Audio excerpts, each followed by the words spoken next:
So my name's Daniel with Snow Bear Heat and Air. I want to show you how to check low voltage on an air conditioner contactor.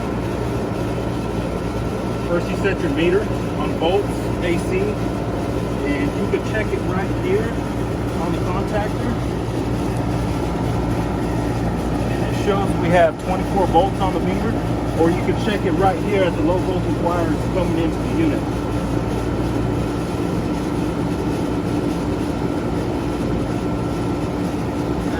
We have 26 volts on the low voltage part of the contactor. If you're having issues with your air conditioning system, we're offering $7 diagnostic fees. You can get a hold of us at 806-367-9416, or you can also get a hold of us on snowbearair.com.